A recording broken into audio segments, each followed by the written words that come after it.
Hello viewers, আমি বর্ষা। আমাদের Sabbir diary চ্যানেলের ভিডিও নোটিফিকেশন সবার আগে পেতে চাইলে নিচে থাকা সাবস্ক্রাইব বাটনটি ক্লিক করে পাশে থাকা বেল আইকনটি বাজিয়ে দিন। আর হ্যাঁ, ভিডিওতে লাইক দিয়ে শেয়ার দিতে মোটেও ভুলবেন না কিন্তু।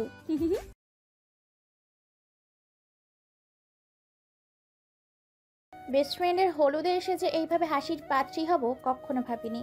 আমি সাভিয়া, অনার্স প্রথম বর্ষ, বাংলা ডিপার্টমেন্টে পড়ি। আমার পরিবার বলতে আমি আর আমার মা আর রিদিতা। রিদিতা আমার বেস্ট ফ্রেন্ড। আজ রিদির হলুদ, আমরা সবাই হলুদ শাড়ি পরেছি।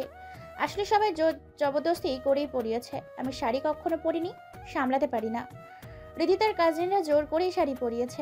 রিদিতারা খুব বড় লোক, খুব জাঁকজনকভাবে তার হলুদ অনুষ্ঠান। আত্মীয় স্বজনের পুরো বাড়ি ভরে গেছে।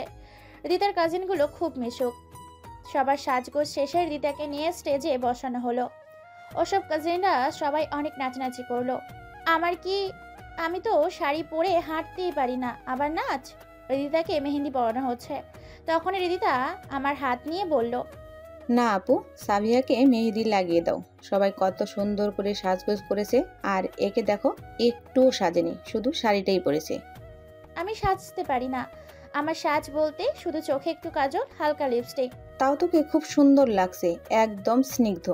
দুই হাত ভরে মেহেদি পরে বসে আছে। এদিকে শাড়ি, আরেকদিকে মেহেদি, খুব অসহ্য লাগছে। তাই রিদিতাকে বললাম, এই রিদি, আমি একটু রুমে গেলাম, আমার এখানে ভালো লাগছে না। যেই উঠে হাঁটতে যাব তখনই শাড়ি পায়ের সাথে লেগে পড়ে যেতে নেই। আমি তো ভয়ে চোখ অফ করে ফেলি, আর সবাই আমাকে একসাথে ডেকে ওঠে। সাবিহা! কিন্তু আমি পড়ার আগে কেউ আমায় ধরে নেয়, আর তখন রিদিতা দৌড়ে এসে বলে, থ্যাংক ইউ রাতিয়ান ভাইয়া, তুমি সাবিহাকে ধরে নিয়েছো। কিছু না বলে এখনো আমাকে ধরে রেখেছে। আর তখনই একটা মেয়ে এসে আমাকে বললেন, কি ব্যাপার, রাতিয়ানকে ছাড়ছো না কেন?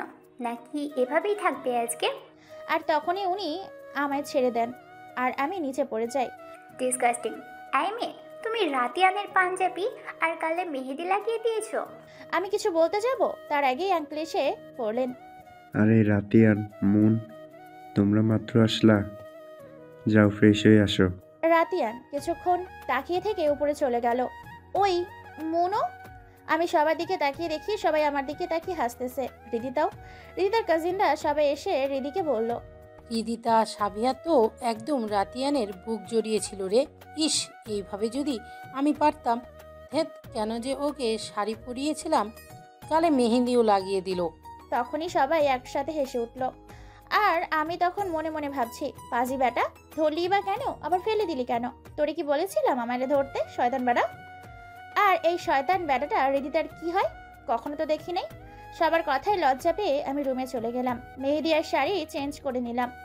তারপর আর রুম থেকে বের হয়নি। ছি, কি লজ্জা, কি লজ্জা! রিদিতার হলুদ অনুষ্ঠান শেষ হলো রাত 12টায়। রিদিতার রুমে এসে ফ্রেশ হয়ে আমাকে ডাকতেছে। এই সাবিয়া, উঠ, খাবি তো নাকি? সেই যে আসলি আর যাসনি কেন? আমি তখন রুমে এসে ফ্রেশ হয়ে ঘুমিয়ে পড়ি, আর নিচে যাইনি। ওর ডাকাডাকিতে আমার ঘুম ভেঙে যায়। তুই আমার সাথে কথা বলবি না রিদি, তোর সাথে আমি রেগে আছি। আই এম সরি সোনা, আমি আর কি করব বল। তুই পড়লি তো পড়লি, আমার ওই গম্ভীর ভাইয়ের উপরেই পড়লি, আবার তাকে মেহেদিও পরিয়ে দিলি গালে আর পাঞ্জাবিতে। আমি কি করব? তোর ভাই তো আমার সামনে এসেছে, আমার কি করার আছে? যাই হোক রিদি, এই শয়তান বেটাটা কি রে? কখনো তো দেখিনি। শয়তান বেটা কি? হ্যাঁ, রাতিয়ান ভাইয়া খুব ভালো মানুষ, দেখছিস? দেখতে কত হ্যান্ডসাম, ড্যাসিং, মুডি, সবার ক্রাশ, বুঝলি? কিন্তু একটু গম্ভীর, আর এই গম্ভীরতাই ভাইয়াকে আরও স্পেশাল করে তোলে। আমার সেজো আম্মুর ছেলে। আসলে সেজো আম্মু মারা যায় যখন, তখন ভাইয়া 8-এ পড়তো। সেজো আম্মু মারা যাওয়ার পর থেকেই ভাইয়া এমন গম্ভীর টাইপের হয়ে গিয়েছে। সবাই ভাইয়াকে ভয় পায়, এমনকি সেজো আব্বুও।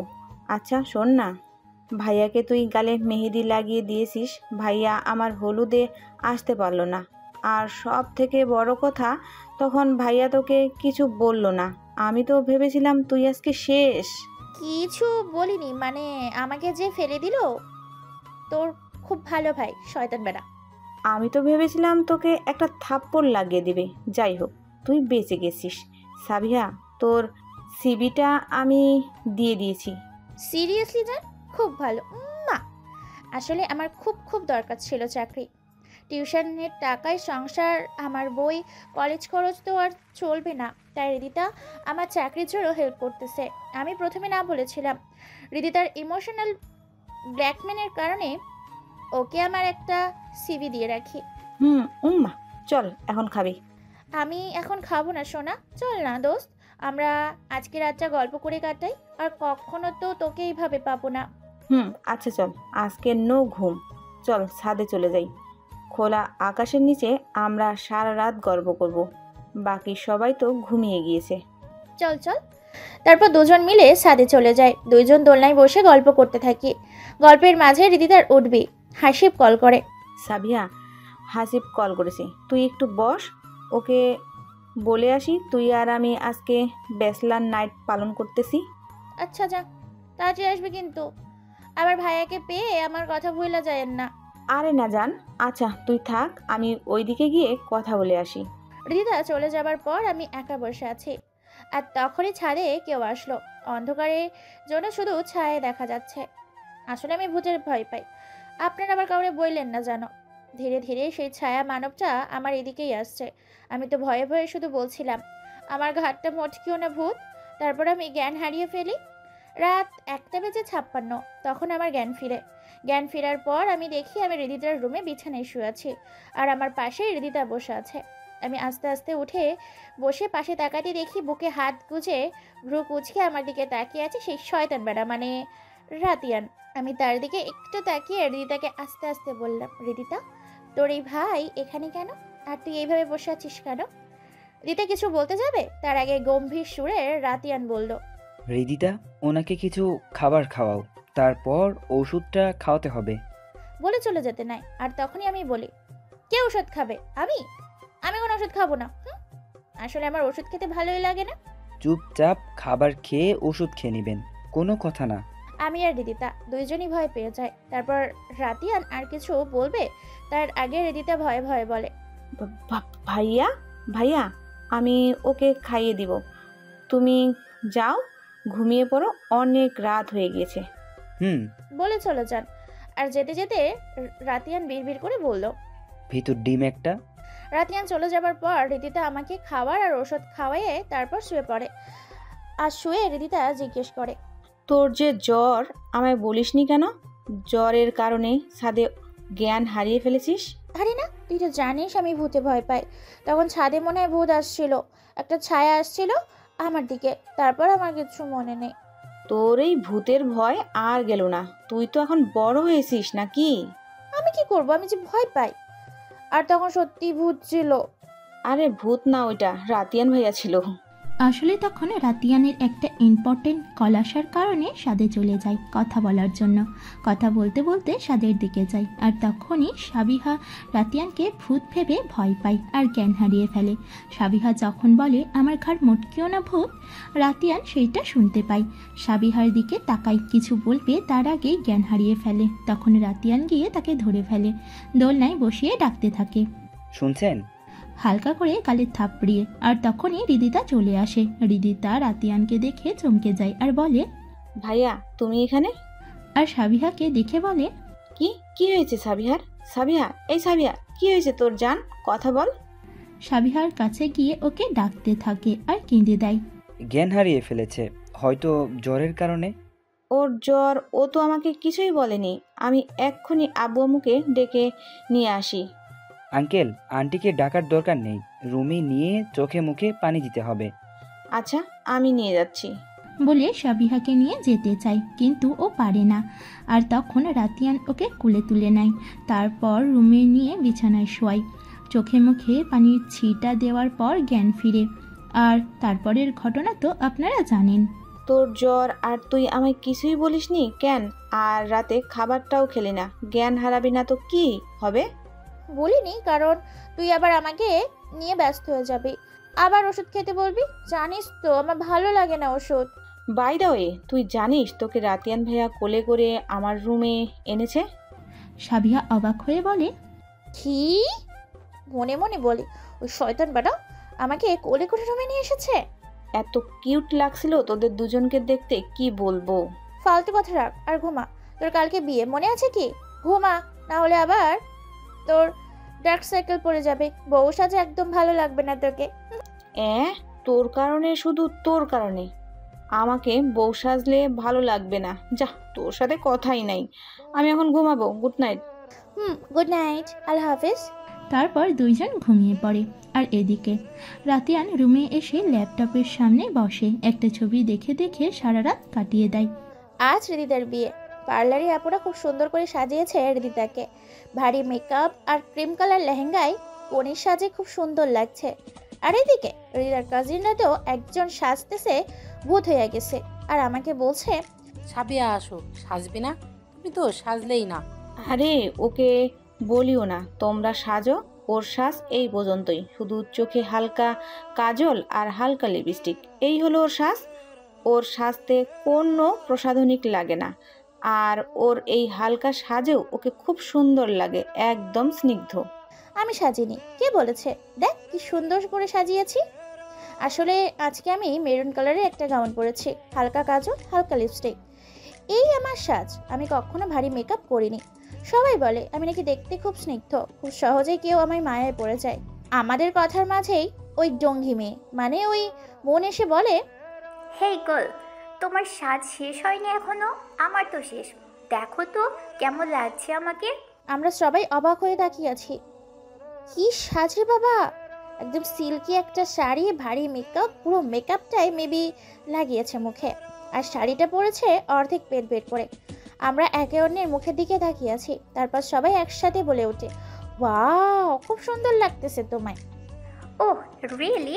আচ্ছা তোমরা থাকো, আমি রাতিয়ানকে দেখিয়ে আসি। এটা বলে চলে যায়। তারপর আমরা সবাই একসাথে উচ্চ শব্দে হেসে উঠি।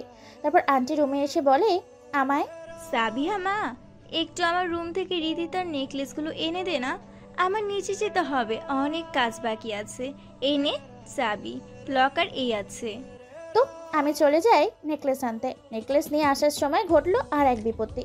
নেকলেস নিয়ে যখনই রুমে থেকে বের হব, গিয়ে রাতিয়ানের সঙ্গে ধাক্কা খাই, আর টাল সামলাতে না পেরে পড়ে যেতে নিলে রাতিয়ানের কলার ধরে ফেলি। আসলে সাবিহা যখন রুম থেকে বের হয় তখন রাতিয়ান সেদিক দিয়ে যেতে নেয়। সাবিহা তাড়াহুড়ো করে কোনো দিক না দেখে গিয়ে ধাক্কা খায়। সাবিহা এই মুহূর্তে রাতিয়ানকে না ছেড়ে ওকে দেখতে ব্যস্ত, আর মনে মনে বলছে, বাহ, কি সুন্দর লোকটা, একদম গল্পের নায়কের মতো দেখতে। লোকটা খুব ফর্সা, লম্বায় 6 ফিটের কিছু ওপরে হবে, আর নীল পাঞ্জাবিতে লোকটাকে খুব খুব সুন্দর লাগছে। আর এখনো গালে আমার লাগিয়ে দেওয়া মেহেদি দেখা যাচ্ছে, একদম হালকা হালকা প্রায় উঠে গেছে। আচ্ছা, ছেলেদের এত সুন্দর হতে হবে কেন? কিন্তু যাই বলেন না কেন, লোকটা আস্ত একটা গম্ভীর মানুষ। এখনো পর্যন্ত লোকটাকে হাসতে দেখলাম না, গোমরামুখ মানুষ। আমার ভাবনার মাঝে রাতিয়ান রাগী ও গম্ভীর স্বরে ধমকে উঠে বলে, স্টুপিড, ছাড়ুন বলছি। আচ্ছা আপনি কি দেখে চলতে পারেন না? যখন তখন মানুষের গায়ে পড়ে যান। ওনার ধমকে আমি ভয় পেয়ে অনেকে ছেড়ে দিই। এখন থেকে দেখে হাঁটবেন, না হয় আবার অন্য কোনো ছেলের উপর পড়তে পারেন, যা আমি চাই না। বলতে বলতে চলে যায়। কি বলে গেলেন উনি এগুলা? কিছুই তো বুঝলাম না, সব মাথার উপর দিয়ে গেল। ধ্যাৎ, ভালো লাগে না। আর আমারও না কি যে হয়েছে, শুধু ওনার সামনেই পড়ে যাচ্ছে। আবার আমাকে লোকটা ধমক দিল, একটু ভালো না লোকটা, আর একটু সুন্দর না, খুব বাজে দেখতে। আরে সাবিয়া আপু, তুমি এখানে দাঁড়িয়ে আছো কেন? তোমাকে তো নেকলেসটা নিয়ে যেতে বলেছি, তুমি আসতেছো না দেখে আমাকে পাঠালো। পেয়েছো তো নেকলেসটা? রিদিতার কাজিন 10ম শ্রেণীতে পড়ে, খুব মিষ্টি একটি মেয়ে। হ্যাঁ হ্যাঁ, চলো চলো, নেকলেসটা পেয়ে গেছি। তারপর আমরা দুজন চলে যাই। আলহামদুলিল্লাহ, রিদিতার বিয়ে সম্পূর্ণ হলো। স্টেজে সবাই বর কনের সাথে ছবি তুলতেছে। আমি আর রিদিতাও কিছু ছবি উঠিয়েছি। তখন রিদিতার কাজিনরা বলতেছে, দেখো তো রাতিয়ান, ভাইকে কি সুন্দর লাগছে। আমি তো ক্রাশ খেয়ে গেলাম। তো বলে দাও না গিয়ে যে তুমি তাকে ভালোবাসো। আরে বাবা, আমি পারবো না, যদি থাপ্পড় লাগিয়ে দেয়। থাক বাবা, বলার দরকার নেই। আর দেখো না ওই মন কেমন রাতিয়ান ভাইয়ার গা ঘেঁষে থাকে সারাক্ষণ। আমার তো মনে হয় এই পেতনিটাকে একটা থাপ্পড় লাগিয়ে দিই। আমি এতক্ষণ ওদের কথা শুনছিলাম। স্টেজের থেকে একটু দূরে রাতিয়ান আর মন দাঁড়িয়ে আছে। দাঁড়িয়ে না, কথা বলছে তারা। আসলে ওরা অফিসের একটি বিষয় আলোচনা করতেছে, সেইটা তো আর সাবিহারা জানে না। আচ্ছা রিদিতা শুন, বল। রাতিয়ান তো তোর কাজিন, এই মন তোর কি লাগে? ওর ব্যাপারে তো কিছু বলিসনি। মুন হচ্ছে রাতিয়ান ভাইয়ার কাজিন, আর মুন রাতিয়ান ভাইয়ার কোম্পানিতে জব করে। ও আচ্ছা, থাক, ওদের বিষয়ে আমার জেনে লাভ নাই। আমার সাথে খারাপ ব্যবহার করছে শয়তান বেটা। তারপর ওরা আবার ছবি তোলায় ব্যস্ত হয়ে পড়ে। আর এইদিকে কেউ একজন যে লুকিয়ে ফটাফট কয়েকটা ছবি তুলে নেয় সাবিহার, যা সাবিহার জানা নেই। রিদিতার বিয়ে শেষ হয়েছে আজকে 2 দিন। রিদিতাকে বিদায় দিয়ে আমি বাড়িতে ফিরে এসেছি। বিদায়ের সময় সে কি কান্না! আমি আর রিদিতা খুব বেশি কান্না পাচ্ছিল। যখন দেখলাম আঙ্কেল রিদিতাকে জড়িয়ে ধরে কাঁদছেন, তখন আমার বাবার কথা খুব করে মনে পড়ছিল। আমার বাবা বেঁচে থাকলে আমাকেও খুব ভালোবাসতো। আমি কান্নাকাটি করলে আমার প্রচুর মাথা ব্যথা হয়, তাই রুমে এসে একটু ফ্রেশ হয়ে নিই। ফ্রেশ হয়ে সব গুছিয়ে নিই। আর তখন আন্টি এসে রুমে, আন্টি আমাকে জড়িয়ে ধরে অনেক কান্নাকাটি করে। তারপর আমি আন্টিকে খাইয়ে দিয়ে আন্টি, আঙ্কেল আর রিদিতার কাজিনদের থেকে বিদায় নিয়ে আমার বাড়িতে চলে আসি। রিদিতার বিদায়ের সময় আমি খুব কান্না করছিলাম। তখন কে যেন আমার হাতে রুমাল দিয়ে চলে যায়, আর রুমালের মাঝে কালো মার্কার দিয়ে লেখা ছিল, অন্যের বিদায়ে এত কাঁদলে নিজের বিদায়ে তো কান্না করে সাগর বানিয়ে ফেলবে। শুভারাঙ্গা সুহাসী, প্লিজ আর কেঁদো না তুমি। কাঁদলে আমার একদম ভালো লাগে না। এই দ্বিতীয়বারের জন্য কারো চোখের পানি দেখে বুকের বাঁ পাশটায় চিনচিনে ব্যথা অনুভব করছি। আমার মা আর তোমার চোখের পানি কেমন যেন আমাকে ছন্ন ছাড়া করে ফেলে। বুকের ভিতর সূক্ষ্ম ব্যথা অনুভব করি। আমি তো এইটা দেখে রীতিমতো অবাক। এগুলো কে লিখেছে? আর রুমালটাই বা কে দিল? ধ্যাত, অতিরিক্ত কান্নার মাথা ব্যথার জন্য। আর তখন অনেক লোকজন ছিল, খেয়ালই করিনি। রিদিতার বিদায়ের পর ওই শয়তান বেটা, মানে ওই রাতিয়ান আর তার ঢঙ্গি বেডি মনের সাথে দেখা হয়নি। তাতে আমার কি? আমার পক্ষে আর এইখানে থাকা সম্ভব না। বাসায় মাকে একা রেখে এসেছি। একা না, আমার পাশের বাসার এক খালাকে রেখে এসেছি 2 দিনের জন্য। তাই আমাকে আজ চলে আসতে হয় 2 দিন পর। কিরে সাহিবা, ওঠ না। তুই না বলেছিলি 9টায় ডেকে দিতে, 9টা তো বেজে গেছে। আজ আমার একটা ইন্টারভিউ আছে। রাত জেগে একটু পড়েছি, তো সকালে উঠে ফরজের নামাজ পড়ে নিই, একটু ঘুমিয়ে নিই, আর মাকে বলি আমাকে ডেকে দিতে। আম্মুর ডাকে আমার ঘুম ভেঙে যায়, আর মোড়া ভেঙে উঠে বসি আর বলি, হ্যাঁ মা, আমি উঠে গেছি, তুমি যাও, আমি ফ্রেশ হয়ে আসি। যা, ফ্রেশ হয়ে আয়, আমি নাস্তা দিচ্ছি। আমি ফ্রেশ হয়ে একদম রেডি হয়ে নাস্তা করতে যাই, কারণ আমার ইন্টারভিউ 11টায়। আমি নাস্তা করে মার কাছ থেকে বিদায় নিয়ে বের হয়ে পড়ি মায়া গ্রুপ অফ কোম্পানির উদ্দেশ্যে। আমার বাসা থেকে যেতে 2 ঘন্টা সময় লাগে, তাই একটু আগেই বের হলাম। চাকরিটা হয়ে গেলে ওইদিকেই বাসা ভাড়া নিতে হবে। বাড়ি থেকে বের হয়ে একটা রিক্সা নিয়ে নিই এবং অফিসে চলে যাই। রিক্সাওয়ালা মামাকে টাকা দিয়ে অফিসের ভেতরে যাই। এখন আর প্রথম দিনের মতো ভয় লাগে না, এর আগেও ইন্টারভিউ দিয়েছি তাই। অফিসে গিয়ে রিসেপশনের আপুকে বলি, আর সে ম্যানেজারকে বলে ফোন করে বলে ম্যানেজার ওয়েটিং রুমে বসতে বলে। ওয়েটিং রুমে বসে আছি, আমি একাই, আর কেউ নাই। তখন একজন স্যার আসলেন আর আমাকে বললেন, আপনি কি মিস সাবিহা? জি, আমি সাবিহা। ও আচ্ছা, আপনি আসুন আমার সাথে। বলে চলতে থাকলেন। আমি তার পেছনে পেছনে যেতে জিজ্ঞেস করলাম, আচ্ছা স্যার, আজকে কি ইন্টারভিউ ডেট না? আই মিন, কাউকে তো দেখছি না ইন্টারভিউ দিতে আসছে। কাউকে দেখলাম না, তাই জিজ্ঞেস করলাম। জি ম্যাম, আজকে ইন্টারভিউ আছে, আপনি আসুন আমার সাথে।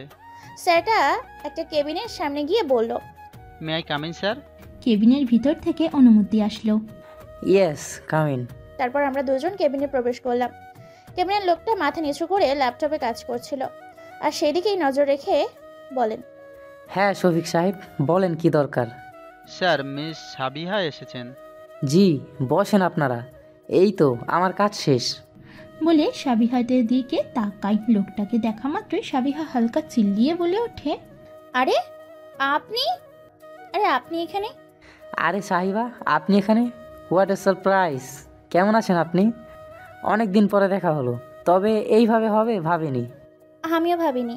আলহামদুলিল্লাহ ভালো আছি, আপনি কেমন আছেন? স্যার, আপনারা দুজনকে চিনেন? হ্যাঁ সাহিবা, বসেন না প্লিজ। স্যার, আপনারা কথা বলেন, আমি আসি। ওকে, তো মিস সাহিবা, ওই দিনের পর তো আপনার কোনো খোঁজ খবরই নেই। কোথায় হারিয়ে গিয়েছিলেন কিছু না বলে? আপনাকে কিন্তু আমি অনেক খুঁজেছি। আমার বাসাটা চেঞ্জ করে কলেজের কাছাকাছি একটা বাসা নিয়েছিলাম, ওই আর কি। ও আচ্ছা, থাক, সমস্যা নেই, এখন তো পেয়ে গেলাম খোঁজ। জি জি, একটু অস্বস্তি অনুভব করে বলে। লোকটি হলো সিজান রহমান, কোনো এক বড় কোম্পানিতে ম্যানেজার পোস্টে জব করেন। উনি যে এই কোম্পানিতে জব করেন জানতাম না। উনি আমরা যে বাসায় থাকতাম তার পাশের ফ্ল্যাটেই থাকতেন। ওনার সাথে পরিচয় হয় আমার মা একদিন বাজার করতে গিয়েছিলেন। যেহেতু আমি আর মা থাকি তাই বাজারটা আমাদেরই করতে হয়। বাড়িতে ফেরার পথে মা হঠাৎ অসুস্থ হয়ে পড়ে। ওর রাস্তায় সিজন ভাইয়া ছিল, যেহেতু মাকে চিনতেন তাই তখন সিজন ভাইয়া মাকে ডক্টর দেখিয়ে বাড়িতে নিয়ে আসেন। ওনাকে তার আগে আমি চিনতাম না, তারপর থেকে ওনাকে চেনা। অবশ্য সিজন ভাইয়া অনেক ভালো মানুষ, ভালো মনের মানুষ। তারপর কিছুদিন পরপরই ওনার সাথে দেখা হতো, আর মাঝে মাঝে উনি আগ বাড়িয়ে কথা বলতেন। কিছুদিন পর আমরা ওই বাসা পাল্টিয়ে আমার কলেজে কোচিংয়ে পড়াই, তার কাছাকাছি বাসা নেই। তারপর আর ওনার সাথে দেখা হয়নি। এই নিন আপনার জয়েনিং লেটার। কাল থেকে আপনার অফিস শুরু। আর আপনি হচ্ছেন আমাদের একমাত্র রাগী আর গম্ভীর বসের পিএ। জি জি, মানে রাগী আর গম্ভীর। আর জয়েনিং লেটার মানে আমার জব হয়ে গেছে? সিজান সাবিহার ভয় পাওয়া মুখ দেখে সিজান হেসে দিয়ে বলল, সাবিহা, আপনার একটুতে ভয় পাওয়া দেখি এখনো কমেনি। আর হ্যাঁ, আপনার ভয় পাওয়ার মুখটা খুব সুন্দর লাগে দেখতে। সাবিহা একটু হেসে। আসলে সিজানের কথাগুলো এই মুহূর্তে সাবিহাকে খুব অস্বস্তিতে ফেলছে। এমনিতে জবের ভয়, তারপর বস নাকি রাগী, সব মিলিয়ে। তবে গম্ভীর কথা শুনতেই সর্বপ্রথম হৃদিতার কাজিন রাতিয়ানের কথা মনে হয়ে গেল। ভয় পাবেন না, আমাদের বস রাগী আর গম্ভীর হলেও খুব ভালো মানুষ। যাই হোক, আমরা কাজের কথায় আসি। হ্যাঁ, আপনার জব হয়ে গেছে। আপনার জবের জন্য বসের বাবা কথা বলেছেন বসের সাথে।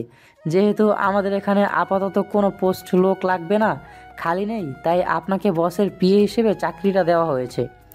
অবশ্য আমাদের স্যার এতদিন সব কাজ একাই সামলিয়েছেন, আর তার কোনো পিএ ছিলেন না।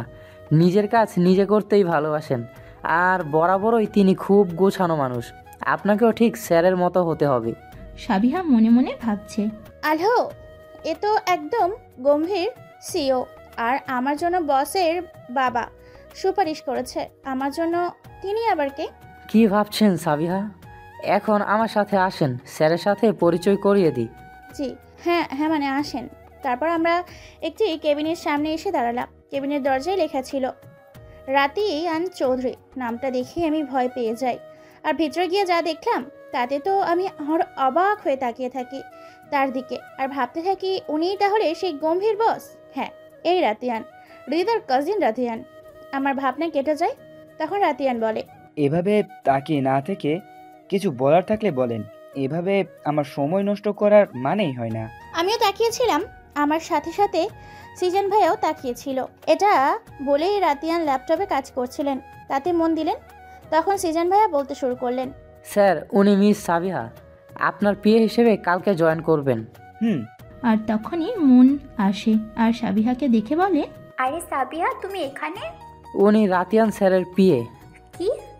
রাতিয়ান তুমি আর পিএ? এতদিন পর তোমার মনে হলো তোমার পিএ প্রয়োজন? রাতিয়ান গম্ভীর স্বরে সাবিহাকে আর সিজানকে বলল, আপনারা আসতে পারেন। আর হ্যাঁ, একদম টাইমলি অফিসে আসতে বলে দিবেন। আমার কিন্তু লেট একদম পছন্দ না। তারপর আমরা চলে আসি। মন কেবিনেই থেকে যায়। যেহেতু আমার কালকে থেকে অফিসে আসতে হবে, তাই আজকে আমি বাড়িতে ফিরে আসি। সিজন ভাইয়া আর আমি কথা বলতে বলতে নিচে চলে আসি। সিজন ভাইয়া কিছু কথা বলে রিক্সা ডেকে দেয়। আর কেউ যে তাদের দিকে রক্তচক্ষুতে তাকিয়ে আছে তা আর তাদের জানা হলো না। রিক্সায় বসে আমি মনে মনে ওই শয়তান বেটাকে গালি দিতে থাকি। শয়তান বেটা, কানার, বয়রা, ঠসা বেডা। এমন ভাব করলো মনে হয় আমাকে চিনিই না, কখনো দেখিনি। বয়রা বেডা কোনহানকার। আবার নিজে নিজেই ভাবতে থাকি, ধ্যাত কি বলি এইসব, উনি তো আর বয়রা না, আমিও না কি যে বলি। বাড়িতে পৌঁছাতে 4টা বেজে যায়। বাড়ি ফিরে ফ্রেশ হয়ে মায়ের সাথে কিছু কাজে সাহায্য করি। তারপর রুমে গিয়ে হৃদিতাকে কল করি। হ্যালো সাবিহা, কেমন আছিস? হ্যাঁ ভালো, তুই? আমিও ভালো আছি। হৃদিতা, আমার জব হয়ে গেছে। সত্যি সাবিহা? ট্রিট দিবি না আমায়? দিব। তার আগে বল, তুই কি আমার সিভিটা তোর কাজিন রাতিয়ানকে দিয়েছিলি? না তো, সেজু আব্বুকে দিয়েছিলাম। ও আচ্ছা, উনি আমার জন্য সুপারিশ করেছেন। যাই হোক, এখন বল, কবে থেকে তোর অফিস? কালকে থেকে। হাসিব ভাইয়া আর তোর বাড়ির সবাই কেমন আছেন? আলহামদুলিল্লাহ, সবাই ভালো আছে। আচ্ছা সাবিয়া, পরে কথা বলি, শাশুড়ি আম্মার ডাকে। বাই জানো। আল্লাহ হাফেজ। তারপর রাতে খেয়ে ঘুমিয়ে পড়ি। কালকে থেকে অফিস। একটা চল্লাদ বস, অফিস করলে তো আর কোচিংয়ে পড়াতে পারবো না, না করে দিতে হবে। এসব ভাবতে ভাবতেই ঘুমিয়ে পড়ি। এইদিকে প্রতি রাতের ন্যায় রাতিয়ান ল্যাপটপে তার শুভ্ররাঙা সুহাসীর ছবি দেখে সারা রাত কাটিয়ে দিচ্ছে। রাতিয়ান ইচ্ছা করে সাবিহাকে তার বিয়ে বানিয়েছে, যাতে সে সব সময় সাবিহার কাছাকাছি থাকতে পারে এবং তাকে মন ভরে দেখতে পারে আর তার এই অশান্ত মনকে শীতল করতে পারে। রাতিয়ানের রিদিতার বিয়েতে যাওয়ার ইচ্ছা বা সময় কোনোটাই ছিল না, শুধু তার বাবা আর তার আন্টির জোড়াজোড়িতে যাওয়া। কিন্তু রিদিতার বিয়েতে গিয়ে যে তার মনের গহীনে বসবাসকারিণীকে পেয়ে যাবে কখনো ভাবেনি। ঠিক 1 মাস আগের কথা, অফিসের একটা ইম্পর্টেন্ট মিটিংয়ের জন্য যাওয়ার সময় রাস্তায় জ্যামে 30 মিনিট সময়, প্রচণ্ড অস্বস্তি, প্রচণ্ড রাগান্বিত হয়ে যখন আটকে বসেছিল, তখন ঠিক তার গাড়ির পাশে 2 জন মেয়ের কথোপকথন শুনে গাড়ির গ্লাস ভেদ করে তাকাতে দেখতে পাই রিকশায় একটি মেয়ে, তার চুলগুলো খোলা, পরনে সাদা গ্রাউন আর চোখে হালকা কাজল। মেয়েটা যেন একদম শুভ্রতার প্রতীক, আর একটি মুখটা একদম শুকনো, মনে হয় একটি ফুলও বিক্রি করেনি। আর সেই মেয়েটাকে গিয়ে বলল, মেয়েটি হেসে দিয়ে পিচ্ছিটার গাল টেনে দিয়ে বলল, দিয়ে দাও দুটো। মেয়েটা 2টো ফুল কিনে নিল এবং তার থেকে একটি ফুল মেয়েটির কানে গোঁজে দিয়ে হেসে হেসে বলল, শোনো কেউটা ডিব্বা, তুমি তো নিজেই একটা ফুল, তোমার কাছে তো সব ফুল হার মেনে যাবে। তার ব্যাগ থেকে একটি চিপস পিচ্ছিটাকে দিয়ে দিল। তারপর পিচ্ছি আর সেই মেয়েটা একসাথে হেসে ওঠে, আর তাদের হাসি দেখে কেউ একজনের রাগ নিমেষেই গলে যায়। যে মানুষটা সহজে হাসে না, সে নিমেষে নিজের আপন মনে মুচকি হেসে ওঠে, কিন্তু পরমুহূর্তে তার মায়ের হাসি মুখটা মনে পড়ে যা আর ভাবতে থাকে তার মাও যে এমন ছিল। তার ভাবনার মাঝেই হঠাৎ করে জ্যাম কেটে যায়, আর মেয়েটার রিক্সাও চলে যায়, আর তার গাড়িও ছুটে চলে যায় গন্তব্যে। তারপর থেকে আজ পর্যন্ত মেয়েটাকে ভুলতে পারিনি। প্রথম রাতিয়ান খুব রেগে যেত, কেন সে ওই মেয়েটাকে নিয়ে এত ভাবে, কেন সে ভুলতে পারে না সেই মেয়েটাকে, কেন সেই মেয়েটাকে এক পলক দেখার জন্য তার মনটা অশান্ত হয়ে ওঠে প্রতি রাতেই, কেন মেয়েটার সেই হাসি মুখটা মনে করে নির্ঘুম রাত কাটায়। তাহলে কি সেই মেয়েটাকে ভালোবেসে ফেলেছে? সে নিজেই নিজেকে বলে, না, এটা কখনো না, কিন্তু সে প্রতিদিনের ঠিক বুঝে গেছে, হ্যাঁ, সে মেয়েটাকে ভালোবাসে। তাই মেয়েটাকে খুঁজতে থাকে। সাবিহার সেদিন ইন্টারভিউ ছিল, সে ইন্টারভিউ দিতে যাওয়ার সময়ই সে পিচ্ছি মেয়েটার থেকে ফুল কিনে, কিন্তু সে ওই দিন ইন্টারভিউ দিতে যেতে পারেনি। তার মার অসুস্থতার কারণে তাকে ফিরে আসতে হয়, আর না সে রাতিয়ানের সম্পর্কে কিছু জানে। ঘড়িতে ঠিক সকাল 9টা বেজে 1 মিনিট। অফিসে এসে পৌঁছেছে সাবিহা। অফিসের প্রথম দিন কাউকে চিনে না, শুধু সিজানকে ছাড়া। তাই সর্বপ্রথম সিজানের কেবিনে এর দিকে যায়। পরবর্তী সিজান সবার সাথে সাবিহাকে পরিচয় করিয়ে দেয়। অফিসে রূপসা নামের একটি মেয়ে, দেখতেও যেমন মাশাআল্লাহ, কথাও ব্যবহার অনেক সুন্দর। সাবিহার সাথে অল্প সময়ের মধ্যেই ফ্রেন্ড হয়ে যায়। সবার সাথে পরিচয় হওয়া শেষে সাবিহাকে তার ডেস্কে পৌঁছে দেয় সিজান। সাবিহা আর রাতিয়ানের কেবিন পাশাপাশি। কেবিনের মাঝে শুধু একটি সূক্ষ্ম কাঁচের দেওয়াল, যার ফলে এক ডেস্ক থেকে আরেক ডেস্কের সব দৃশ্য একদম স্বচ্ছ পরিষ্কার। প্রতিদিনের ন্যায় আজও রাতিয়ান আর মন অফিসে প্রবেশ করলো, কিন্তু প্রতিদিনের তুলনায় আধ ঘন্টা আগে। যেখানে তারা অফিসে আসে 10টায়, কেবিনের যাওয়ার 10 মিনিট পর সাবিহাকে ডেকে পাঠায় রাতিয়ান। অবশ্য রাতিয়ান না, মন ডেকে পাঠিয়েছে। সাবিহা ভয়ে ভয়ে কেবিনের সামনে যায়। আসবো? ভেতর থেকে জবাব আসে, ইয়েস, কামিং। সাবিহা ডেস্কে যাওয়ার পর মনকে দেখতে পেয়ে তার ভয় একটু কমে যায়। তারপর সাবিহা মনকে জিজ্ঞেস করে, কেমন আছো মন আপু?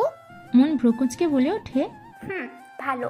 শুনে রাখো সাবিয়া, এটা অফিস, এখানে আর যেন কখনো তোমাকে আপু বলতে না শুনি।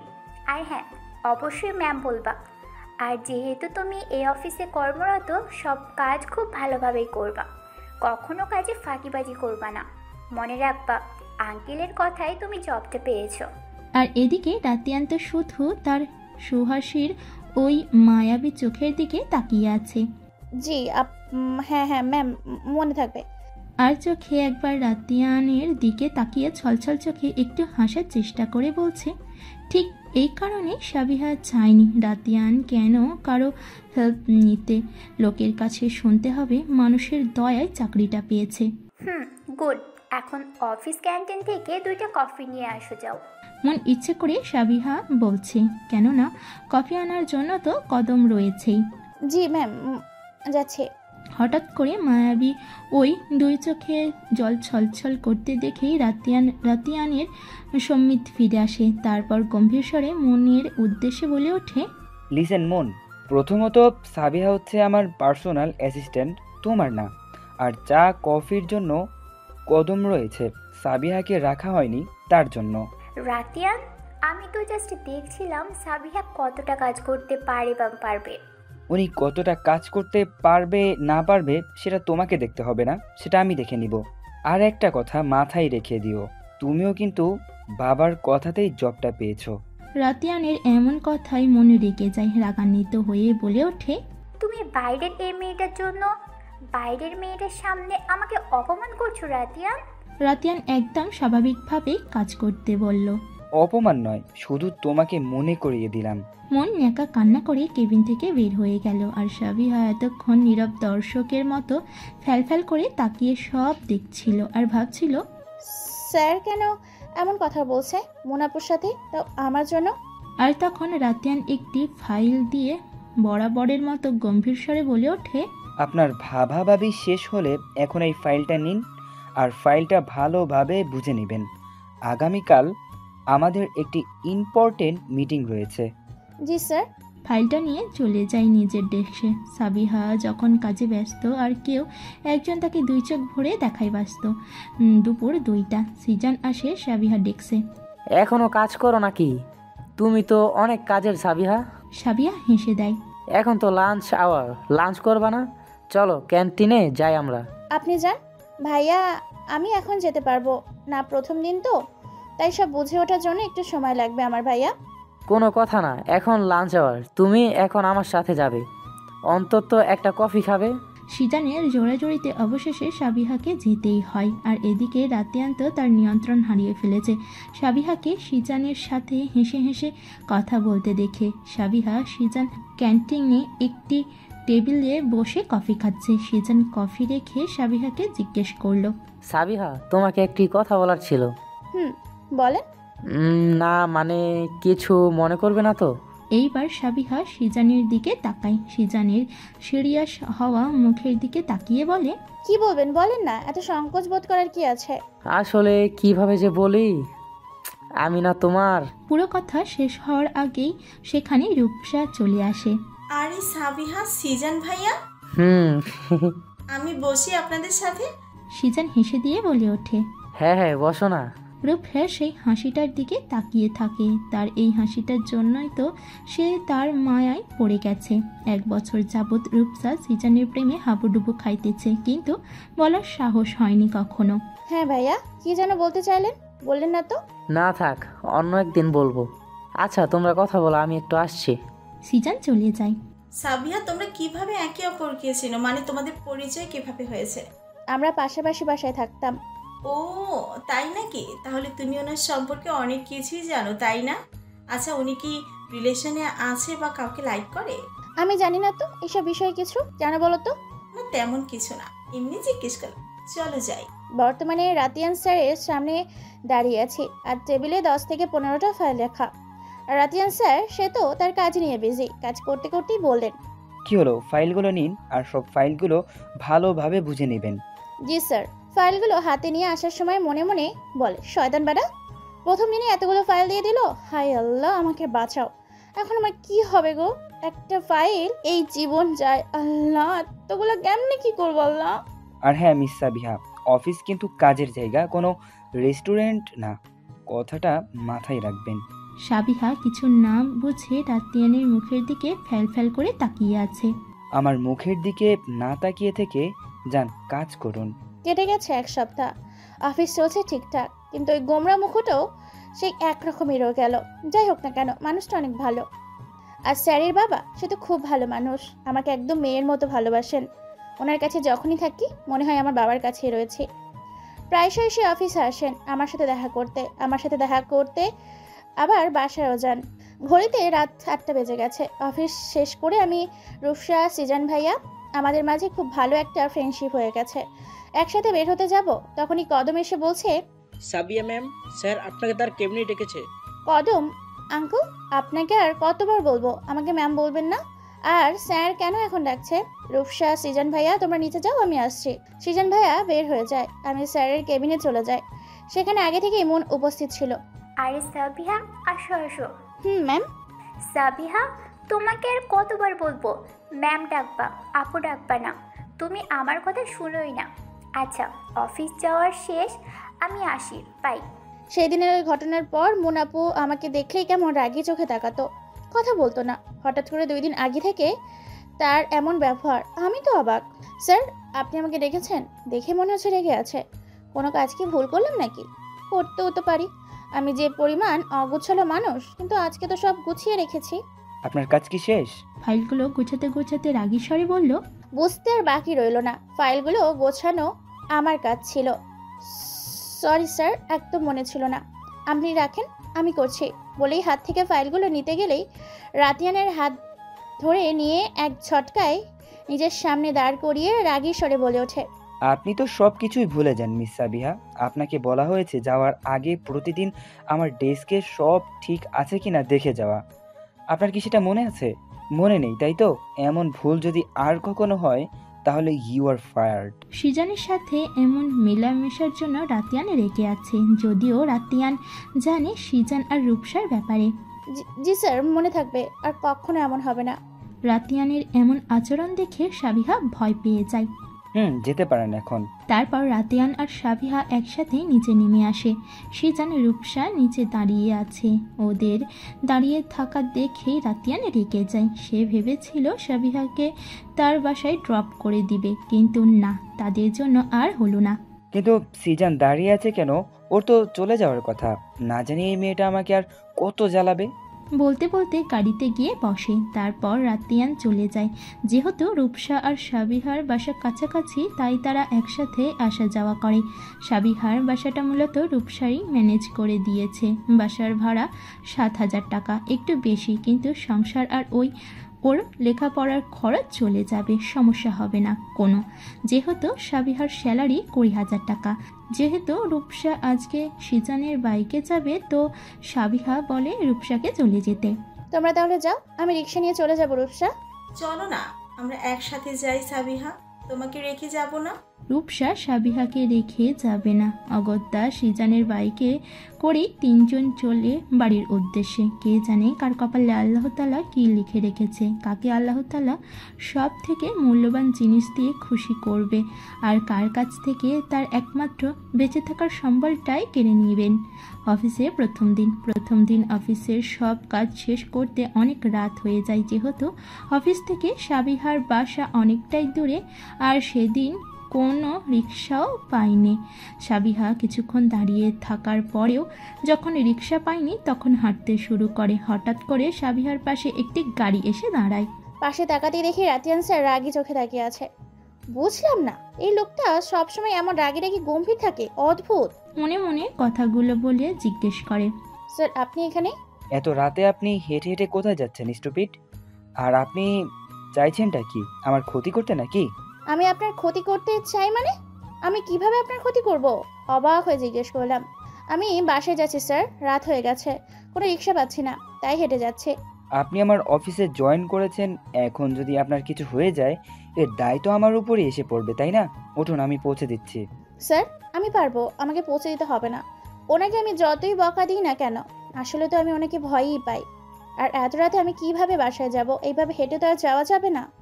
আমার কি ওনার সাথে যাওয়া উচিত হবে? কিন্তু উনি যদি ভালো মানুষ না হয়, বাবা দরকার নেই ওনার সাথে যাবার।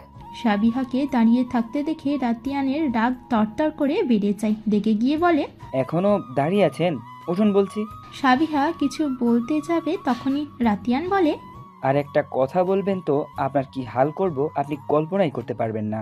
সাবিহা ভয় পেয়ে যায় রাতিয়ানের কথায়, তাই গাড়িতে উঠে চুপচাপ বসে থাকে। বাসা ঠিকানা বলতে হবে না, না বললে কি হয়ে যাব? ইডিয়েট কোথাকার। এই যে মিস্টার, কথায় কথায় বকবেন না, বলে দিলাম। রাতিয়ান রাগী চোখে সাবিহার দিকে তাকায়। আপনি কি মনে করেন আপনাকে আমি ভয় পাই?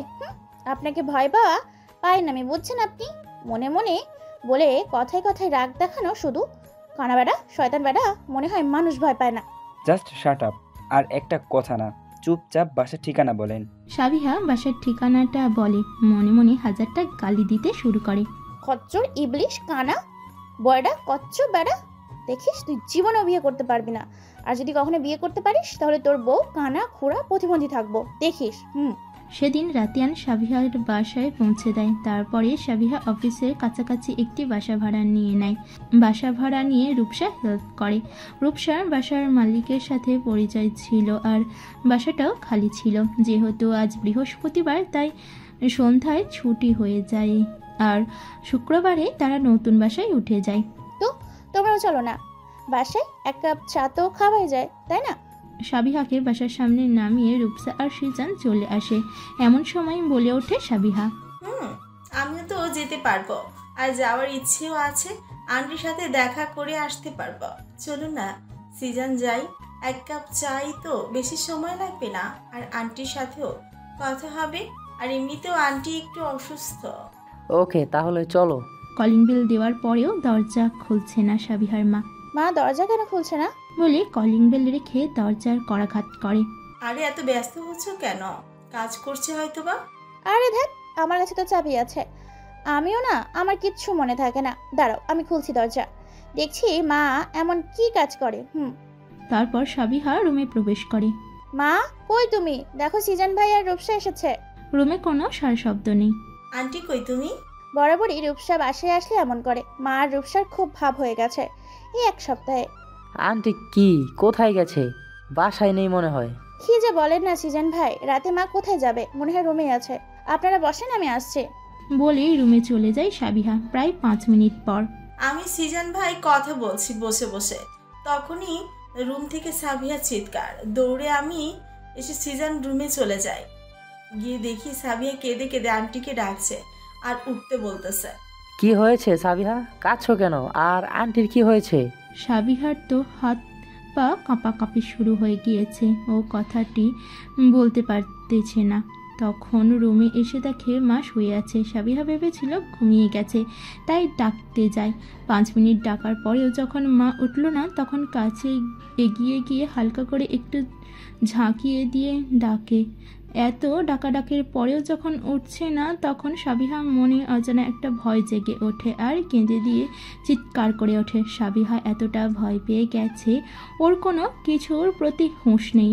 ওর মাকে যে হসপিটালে নিতে হবে সেই খেয়ালটাও নেই। আচ্ছা তুমি এইদিকে এসো সিজান, একটু দেখো। সিজানও কেমন যেন ভয় পেয়ে যায়, কিন্তু তা প্রকাশ করে না। আরে কিছু হয়নি, তুমি কান্না থামাও। আর এখন এভাবে বসে থাকার সময় না সাবিহা, আন্টিকে খুব দ্রুত হসপিটালে নিতে হবে। জীবনে রং বদলায়, কখনো সুখ, কখনো বা দুঃখ। কখনো কখনো মনে হয় চারপাশে শুধুই সুখের বিচরণ, আবার কখনো মনে হয় জীবনে শুধুই দুঃখ, দুঃখ ছাড়া আর কিছু নেই। আবার কখনো মনে হয় বেঁচে থাকাই জীবনের সার্থকতা। আবার কখনো মনে আমি একদমই নিঃস্ব, আমার বেঁচে থাকা না থাকার কোনো মানে নেই। হসপিটালের করিডোরে পাথরের মূর্তি ন্যায় বসে আছে সাবিহা। মনের ভিতর হাজারো ভয় কাজ করছে তার। না, সে আর কাঁদছে না। হসপিটালে আসার পরে সে আর কাঁদেনি। তার পাশেই বসে আছে রূপসা। একটু দূরেই দাঁড়িয়ে আছে সিজান আর রাতিয়ান। রাতিয়ান এক দৃষ্টিতে তাকিয়ে আছে সাবিহার ওই শুকনো মুখের পানে। রাতিয়ানের বুকের ভিতর অসহ্য এক ব্যথা অনুভব হচ্ছে। কেন যেন সাবিহার মুখটা দেখে ভিতরটা দুমড়ে মুচড়ে যাচ্ছে। রাতিয়ান তখন বাসায় যায়নি, সাবিহাদের বাসার সামনে একটু দাঁড়িয়েছিল। কেন জানি না রাতিয়ানের মন বারবার বলছিল একটু দাঁড়িয়ে যেতে। কিছুক্ষণ থেকে যখন রাতিয়ান চলে আসবে, তখনই ওদের সবাইকে দেখে নিচে আসতে, আর রোজিনা রেনুকে সিজান কোলে করে নিচে নিয়ে এসে দাঁড়ায়। তারপর রাতিয়ানি ওদেরকে হসপিটালে নিয়ে আসে। এই তো 5 মিনিট আগে রোজিনা রেনুকে সাবিহার মা আইসিইউতে নেওয়া হয়েছে। কিছুক্ষণ পরেই ডক্টর বের হয়ে আসে আইসিইউ থেকে। ডক্টরকে বের হতে দেখেই সাবিহা দৌড়ে চলে যায় ডক্টরের কাছে, আর ওর সাথে সাথে সিজান, রূপসা আর রাতিয়ান। ডক্টর, আমার মা কেমন আছে এখন? সুস্থ হয়ে যাবে তো আমার মা? উত্তেজিত ও ব্যস্ত হয়ে জিজ্ঞেস করে। দেখুন, আগে আপনি একটু শান্ত হন। পৃথিবীতে কেউ সেদিন থাকে না, সবাইকে একদিন চলে যেতে হবে। মানুষ মাত্রই মরণশীল। আপনাকে নিজেকে শক্ত করতে হবে। কী সব বলছেন ডক্টর? আগে আপনি বলুন না আমার মা কেমন আছে। আমার মা ঠিক আছে তাই না? কিছু হয়নি? বলুন বলুন না, চুপ করে আছেন কেন? She is no more. ওনার হার্ট অ্যাটাক হয়েছে। হার্ট অ্যাটাকের ফলে তার হৃৎপিণ্ডের রক্ত চলাচল বন্ধ হয়ে যায়, যার ফলে তার মৃত্যু হয়। আপনি মিথ্যে বলছেন তাই না? আমার মার কিছু হয়নি, আমার মার কিচ্ছু হতে পারে না, আমার মার কিছু হবে না। তারপর দৌড়ে তার মায়ের লাশের কাছে চলে যায় আর পাগলের মতো কথা বলতে থাকে। মা, ও মা, মা মা ওঠো না মা, দেখো না ডক্টর কি বলছে। আমি তো জানি তোমার কিচ্ছু হয়নি তাই না? ওঠো না মা, তুমি ছাড়া আমার কি আছে বলো? বাবা তো তোমার কাছে রেখে গেছে, তুমি কার কাছে রেখে গেলে মা? আমার যে আর এই পৃথিবীতে কেউ রইলো না মা। ও মা ওঠো না, তুমি আমাকে রেখে যেতে পারো না। পাশেই দাঁড়িয়ে সিজান রূপসা কাঁদছে। রাতিয়ান একদম চুপচাপ দাঁড়িয়ে আছে। সে তো জানে মা হারানো কতটা কষ্টের, যন্ত্রণার। এই রূপসা, রূপসা মাকে বলো না আমার সাথে কথা বলতে। রূপসা শুধু কাঁদছে। সাবিহাকে কি বলে সান্ত্বনা দেবে তা তার জানা নেই। জিজান ভাই, আপনি বলুন না মাকে কথা বলতে। বলুন না জিজান ভাই, আমার যে মা ছাড়া আর কেউ নেই, আমি কিভাবে বাঁচবো মাকে ছাড়া? রোজিনা রেনুর কালে হাত রেখে সাবিহা বলছে, মা, ও মা, তুমি তো বলেছিলে আমি ছাড়া তোমার কেউ নেই। তুমি ছাড়াও তো আমার কেউ নেই মা। তোমার কিচ্ছু হয়নি তাই না মা? হ্যাঁ, তুমি আমার সাথে মজা করছো তাই না? আমি জানি তোমার কিচ্ছু হয়নি মা।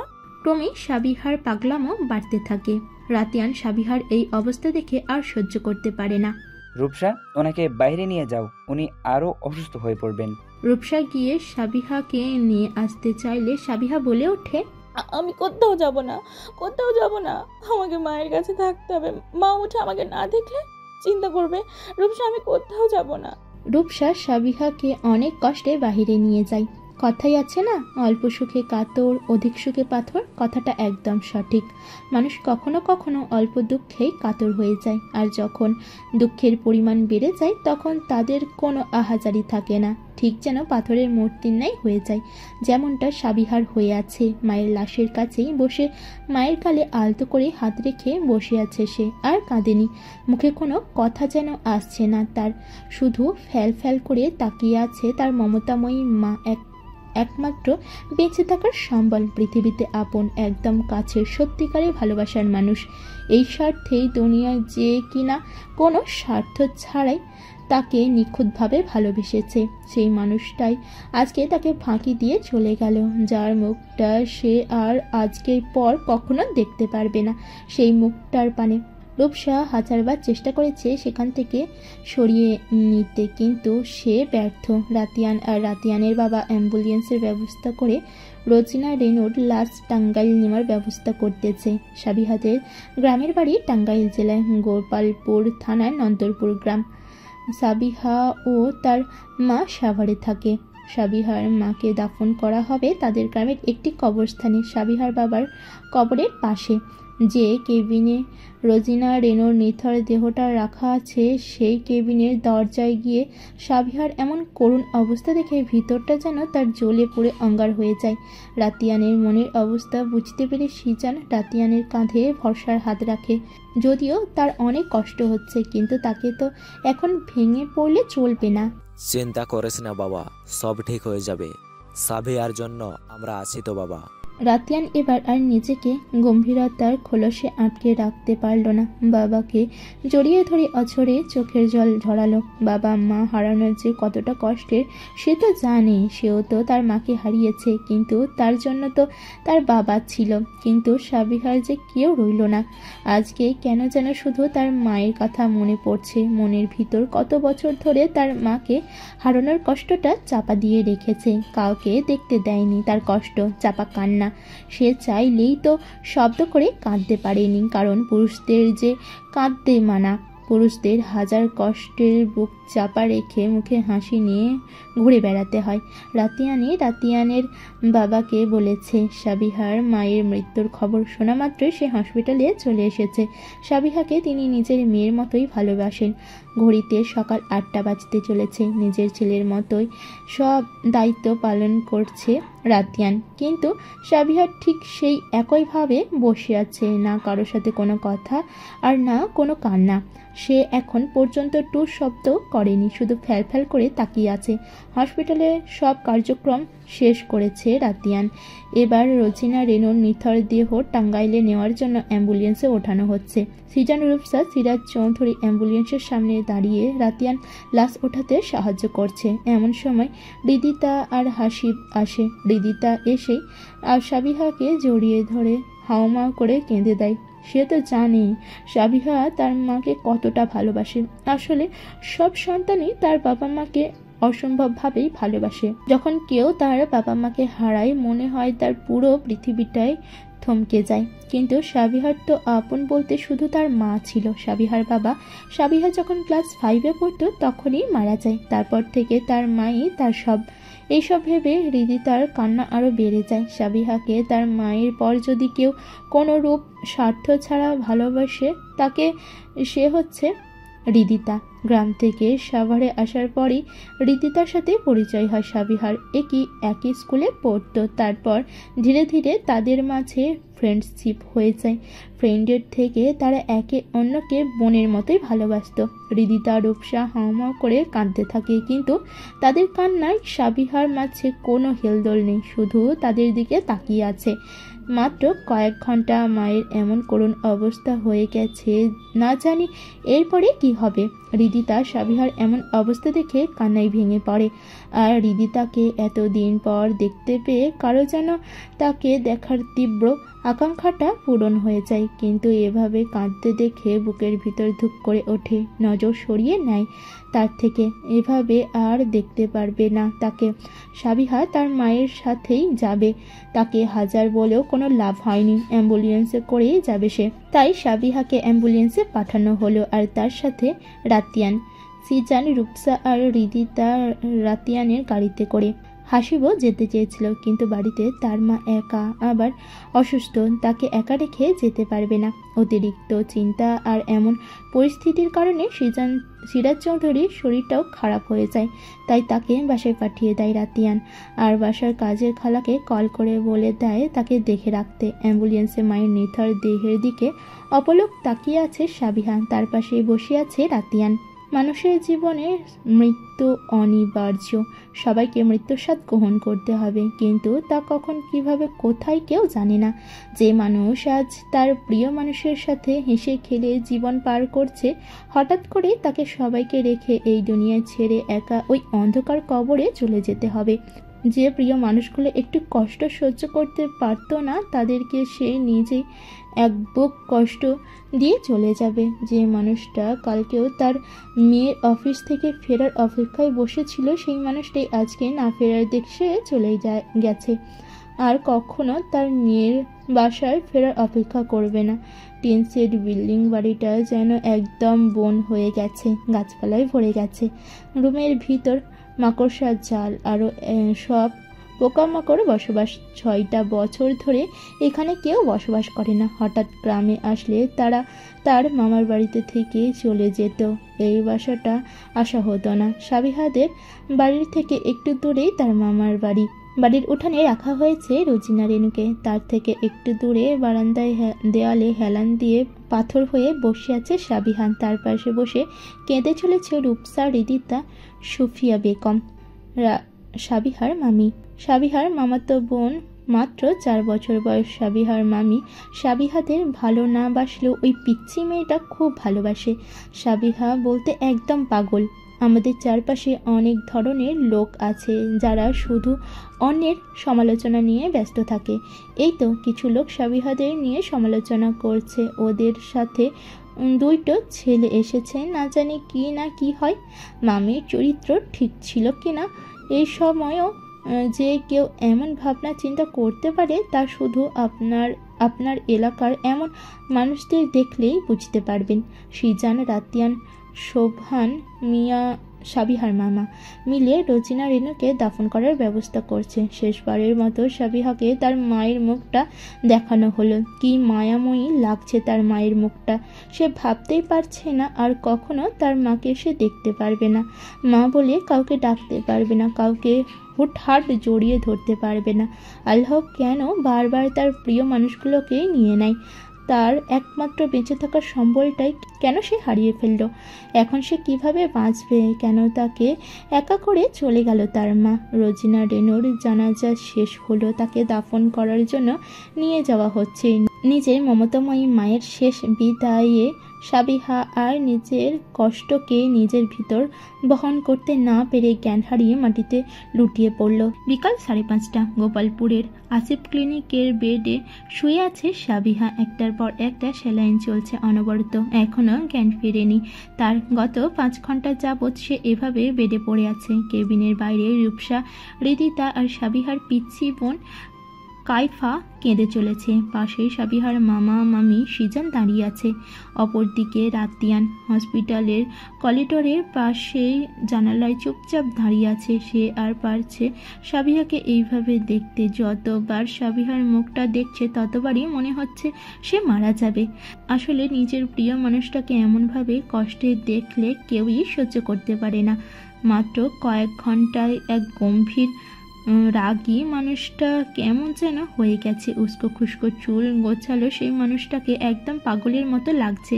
যে মানুষটাকে সিজান খুব ভয় পেত, এত রাগী গম্ভীর লোকটায় এমন হাল দেখে সে বিন্দুমাত্র অবাক হয়নি। সাবিহার জ্ঞান হারানোর পর রাতিয়ানের পাগলামি দেখে সে এটুকুই বুঝে গেছে যে রাতিয়ান সাবিহাকে পাগলের মতো ভালোবাসে। সিজান গিয়ে রাতিয়ানের কাঁধে হাত রাখে। স্যার, সব ঠিক হয়ে যাবে, আপনি চিন্তা করবেন না। সাবিহা একদম ঠিক হয়ে যাবে। আপনার একটু রেস্ট নেওয়া দরকার স্যার। এভাবে চলতে থাকলে আপনি অসুস্থ হয়ে পড়বেন। রাতিয়ান চুপচাপ সিজানের কথা শুনে যাচ্ছে, কিছুই বলছে না। সিজান আর কিছু বলবে তখনই রূপসা এসে বলে ওঠে, স্যার, সিজান তোমরা তাড়াতাড়ি আসো, সাবিহার জ্ঞান ফিরেছে। আর কোনো কথা না বলেই তিনজন সাবিহার কেবিনে চলে যায়। কেবিনের দরজায় দাঁড়িয়ে সবটা দেখছে রাতিয়ান। কারোর সাথে কোনো কথা বলছে না সাবিহা। সবাই এটা সেটা বলে তাকে কথা বলানোর চেষ্টা করছে। সাবিহা কোনো কথারই জবাব দিচ্ছে না। হৃদিতা আর নিজেকে সামলাতে পারল না, দৌড়ে রাতিয়ানকে জড়িয়ে ধরে হাউমাউ করে কেঁদে দিল। রাতিয়ান আর সহ্য করতে না পেরে সাবিহার কেবিন থেকে সবাইকে বের হয়ে যেতে বলল। সবাই চলে যাওয়ার পরে বেডের কাছে গিয়ে দাঁড়ালো আর রেগে রেগে বলতে শুরু করলো, আপনি কি ভেবে দেখেছেন আপনার এভাবে চুপ থাকার কারণে আপনার মা কতটা কষ্ট পাচ্ছে? কেবিনের বাইরে পিচ্ছি মেয়েটাও আপনার জন্য কান্না করতে করতে অসুস্থ হয়ে যাচ্ছে। রূপসা, হৃদিতা, সিজান, আপনার মামা মামি, তারা কি আপনার মায়ের জন্য কষ্ট পাচ্ছে না? আর আপনি কি করেছেন? আপনার মায়ের সাথে সাথে ওদেরকেও কষ্ট দিচ্ছেন। আপনার এভাবে থাকাটা কাউকে ভিতর থেকে ভেঙে গুড়িয়ে দিচ্ছে। আপনি কি বুঝতে পারছেন কিছু? না, আপনি কিভাবে বুঝবেন? সাবিহা শুধু সব শুনে চলছে আর চোখের কোণ বেয়ে অঝরে জল ঝরছে। সাবিহার চোখের জল দেখে সামনের টুলটাতে লাথি মেরে আরো বেশি রাগী স্বরে বলে, আরে আপনি কিভাবে বুঝবেন? আপনি তো আপনার মায়ের কষ্টটাই বুঝতেছেন না। আপনাকে এভাবে দেখে সে তো ওই অন্ধকার কবরটাতেও শান্তিতে থাকতে পারবে না। সাবিহার একদম কাছে চলে যায়। লিসেন, আমি আপনার সাথে কথা বলছি, কথা বলুন আমার সাথে। Talk to me, idiot, dammit কোথাকার। সাবিহা এবার হাউমাউ করে কেঁদে ওঠে। ওর কান্নায় রূপসা, হৃদিতা, সিজান, মামা মামি দৌড়ে কেবিনে চলে আসে আর রাতিয়ান বাইরে চলে যায়। সাবিহাকে কাঁদতে দেখেই হৃদিতা দৌড়ে কেঁদে দেয়। গিয়েই সাবিহাকে জড়িয়ে ধরে সাবিহার কাঁদতে কাঁদতে বলতে থাকে, কেন আমার সাথে এমন হয় আল্লাহ? কেন বারবার আমার ধৈর্যের পরীক্ষা নেয়? বাবা যখন চলে যায় তখন তো আমার কাছে আমার মাকে রেখে গিয়েছিল, কিন্তু মা যে আমাকে একবার রেখে চলে গেল। আমার যে বেঁচে থাকাটাই বৃথা হয়ে গেল। আমার পুরো পৃথিবীটাই যে থমকে গেছে। নিজে বলতে বলতে চিৎকার করে কান্না করতে থাকে। সাবিহার কান্না দেখে সবাই কেঁদে ওঠে। কেবিনে ছোট কাঁচের জানালার পাশে দাঁড়িয়ে সবটা দেখছে রাতিয়ান। সাবিহাকে সুস্থ রাখতে ওর কান্না কথা বলাটা খুব প্রয়োজন ছিল। তাই এমন সময়ও সাবিহার সাথে এমন ব্যবহার করেছে রাতিয়ান। রাতিয়ানের পাশ থেকে ডক্টর বলে ওঠে, now she is out of danger. এখন আপনারা ওনাকে বাসা নিয়ে যেতে পারেন।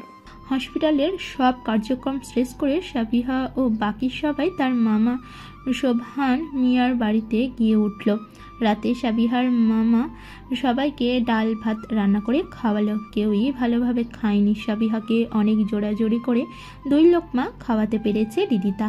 শোভান মিয়াদের টিনসেট বিল্ডিং, তাতে 2টো রুম আর বাহিরে একটি ছোট টিনের ঘর আছে। রূপসা, রিদিতা, সাবিহা, কায়রা একসাথে এক রুমে। কায়রা সাবিহাকে জড়িয়ে ধরে ঘুমিয়ে আছে, কিন্তু সাবিহার চোখে ঘুম নেই। তার সাথে জেগে আছে রিদিতা। তার পাশে রুমে সিজান রাতিয়ানের সাথে থাকার জন্য দেওয়া হয়েছে, আর বাহিরে সেই ঘরটাতে শোভান মিয়া আর সুফিয়া বেগম। শোনো, আমি কিন্তু তোমার ভাগ্নের দায়িত্ব নিতে পারবো না।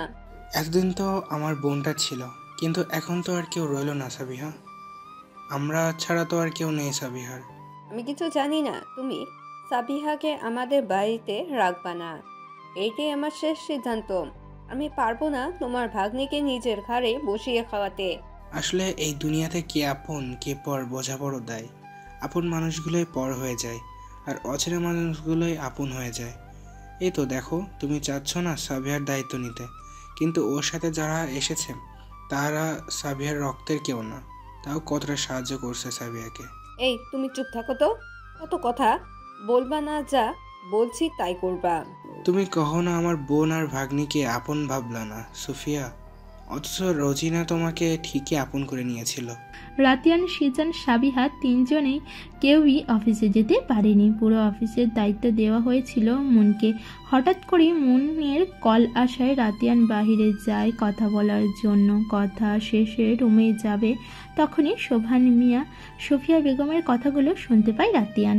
সময় আর স্রোত কখনো যেমন কারোর জন্য অপেক্ষা করে না, তেমনি কারোর জন্য জীবন থেমে থাকে না, শুধু কিছুদিনের জন্য থমকে যায়।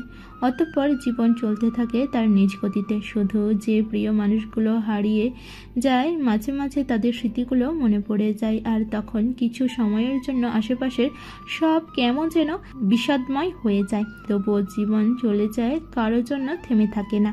1 মাস পর টাঙ্গাইল থেকে সাভারে চলে এসেছে সাবিহা। শোভান মিয়া, সুফিয়া বেগমের দায়িত্ব নিতে হয়নি সাবিহার। আসলে পর মানুষগুলোর সাথে কখন যে আত্মার হয়ে যায় বোঝা যায়নি, তেমনি আপন মানুষগুলো কখন পর হয়। এই তো যখন সাবিহার কাছের মানুষগুলোর দরকার ছিল, তখন তার পাশে থাকেনি। পাশে থেকেছে তারা যাদের সাথে অল্প দিনের পরিচয়। জীবন বড় অদ্ভুত, বড়ই অদ্ভুত। সাভার আসার 1 দিন পর থেকেই সাবিহা রূপসার সীমা, রূপসার রুমমেট, অনার্স 2য় বর্ষ রাষ্ট্রবিজ্ঞান বিভাগের ছাত্রী, এর সাথে থাকতে শুরু করে। কেননা সাবিহাদের বাসায় একা থাকা সাবিহার পক্ষে সম্ভব ছিল না, তাই সাবিহাকে রূপসা নিজের সাথে নিজের বাসায় নিয়ে যায়। আর সাবিহাকে রূপসার বাসায় নিয়ে যাওয়ার ব্যবস্থা রাতিয়ানি বলে রূপসাকে, কেননা সাবিহা একা থাকলে ও আরও ডিপ্রেশনে চলে যাবে। এমনিতেই মনের অবস্থা ভালো নয়। আজ শুক্রবার, ছুটির দিন। ঘড়িতে রাত 11টা। বারান্দায় রেলিং ঘেঁষে দাঁড়িয়ে মেঘাচ্ছন্ন আকাশে সদ্য মেঘ ডাকা পড়ে যাওয়া একটি তারা খুঁজতে ব্যস্ত সাবিহা। যেই মেয়েটা সবসময় হাসি খুশি থাকতো, সেই মেয়েটাই এখন কেমন যেন চুপচাপ থাকে। তার মাঝে আগের মতো সেই প্রাণোচ্ছল ভাবটা নেই, কেমন যেন মন মোড়া হয়ে থাকে সবসময়। গত 2 ঘন্টা 45 মিনিট 55 সেকেন্ড সে এভাবে খোলা আকাশের নিচে উদাসীন হয়ে তাকিয়ে আছে। তবে কেউ যে তাকে নিচ থেকে তার এই উদাসীনতা এতটা সময় ধরে অবলোকন করছে, সে সম্পর্কে তার বিন্দুমাত্র পরিমাণও ধারণা নেই। সাবিহার যে মন খারাপ, সেটা এতক্ষণ আকাশটাও বুঝে গেছে। এই তো এখন মেঘাচ্ছন্ন আকাশ ভেদ করে সাবিহার মন খারাপ, তার দুঃখ কষ্ট ভাগ করে নিতে বৃষ্টির আগমন ঘটল। তাকে যেন তার মন খারাপ আগের তুলনায় 10 গুণ বেড়ে গেল। মনে পড়ে গেল তার মায়ের কথা। বরাবরই তার বৃষ্টি পছন্দ। বৃষ্টিবিলাসী মনটা আকাশের মেঘের আনাগোনা দেখলেই নিচে ওঠে। তার তো খুব করে ইচ্ছে হয় কোনো এক বৃষ্টিতে রাতে প্রিয় মানুষটার সাথে হাতে হাত রেখে খালি পায়ে রাস্তায় হাঁটা, কিন্তু এই বৃষ্টিবিলাসী মেয়েটাই মা কখনো চাইতো না যে বৃষ্টিতে ভিজুক, কেননা তার বৃষ্টিতে অ্যালার্জি। একদিন বৃষ্টিতে ভিজলে 4 দিন বিছানায় পড়ে থাকতে হতো। মায়ের এত বারণের পরও সে যেমন ভেজা বাদ দিত না, ঠিক তেমন মায়ের বকা খাওয়া থেকেও সে কখনো বাঁচত না। মায়ের শাসনগুলো কত ভালোবাসা মেশানো, তাই না? এই যে এখন আমি বারান্দায় দাঁড়িয়ে ভিজে যাচ্ছি, আচ্ছা তুমি থাকলে আমার বকতে, তাই না? আমাকে এখন আর কেউ বারণ করবে না বৃষ্টিতে ভিজতে। তুমি কেন আমায় একলা করে চলে গেলে? আমার শাসন করারও যে আর কেউ নেই মা। বিড়বিড় করে বলে কান্না করতে থাকে সাবিহা। বৃষ্টির সাথে ঝরে পড়ছে সাবিহার কান্নাগুলো। পাশে টি টেবিলের কর্কশরে ফোনের রিংটন বেজে চলেছে, তার সেদিকে কোনো খবর নেই। ফোনটা বাজতে বাজতে কেটে গেল, পুনরায় বাজতে শুরু করলো। এইবার সাবিহা কলটা রিসিভ করলো। আসসালামু আলাইকুম। ওই পাশ থেকে গম্ভীর স্বরে আওয়াজ আসলো। ওয়ালাইকুম আসসালাম। আপনি এত রাতে? কোনো প্রবলেম স্যার? হ্যাঁ, কলটা রাতিয়ানি করেছে। এখন প্রায় রাতিয়ান সাবিহাকে কল করে আর কথা বলতে সেই গম্ভীর স্বরে। ফাইলটা চেক করেছেন? কোনো রকম ভুল যেন না হয়। ব্যাস, কথা শেষ। গোমরা মুখে একটা। ব্যাটার সবার সাথে কত ভালো ব্যবহার, আমার সাথে শুধু রাগ আর রাগ। কই রূপসার সাথে তো এমন না। আর সব থেকে বড় কথা, ওনার হবু বউ মনের সাথে কি সুন্দর করে কথা বলে। এই শয়তান বাড়া কখনো ভালো হবে না। আল্লাহ যে কেন আমার এই গম্ভীর সিও জোটাইটা দিছে কে জানে। রাতিয়ান গম্ভীর কণ্ঠে ধমকে বলে ওঠে, সমস্যা তো আপনি নিজেই। আপনি বারান্দায় কি করছেন? ভিজে যাচ্ছেন সে খেয়াল আছে? ইডিয়েট। এখন রুমে যাবেন, জাস্ট গো। এমনিতেই মন খারাপ, তার মাঝে রাতিয়ানের ধমকে মন খারাপ সাইডে রেখে তেলে বেগুনে জ্বলে ওঠে সাবিহা। আমি ভেজে যাচ্ছি, তাতে আপনার কি বলেন তো? হ্যাঁ, আর সবসময় কিসের এত অধিকার দেখান? আপনার পিএ আমি, তাই তো? আমি জাস্ট আপনার পিএ। আপনার অফিসে, আমার বাসায় নয়। বাসায় আমার যা ইচ্ছে আমি তাই করব। আপনার যা বলার অফিসে বলবেন। সাবিহার এমন কথাই রাতিয়ান হাসি থামাতে পারে না, হো হো করে হেসে দেয়। সে তো এমন সাবিহাকে চাই, ঠিক আগের সেই সাবিহা যেখানে সবাই রাতিয়ানকে ভয় পেত, সেখানে সাবিহাই প্রথম যে কিনা তার চোখে চোখ রেখে তর্ক করতে পেরেছে। পাঞ্জাবি গালে মেহেন্দি লাগিয়ে দিয়েছে। বাবা, গোমরা মুখ আবার হাসতেও পারে, জানা ছিল না তো। আমি গোমরা মুখ? ভালো হবে না কিন্তু, বলে দিলাম। আপনি কিন্তু অনেক ঝগড়াটে, অবশ্য দেখলে কিন্তু তা মনে হয় না স্যার। কি বলুন তো, আমি আগে এমন ছিলাম না। যেদিন থেকে আপনার সাথে আছি এমন হয়ে যাচ্ছি। ওই বলে না, সঙ্গ দোষে মানুষ নরকে যায়, আমারও তেমন হয়েছে আপনার সাথে থেকে থেকে। স্যার আপনি?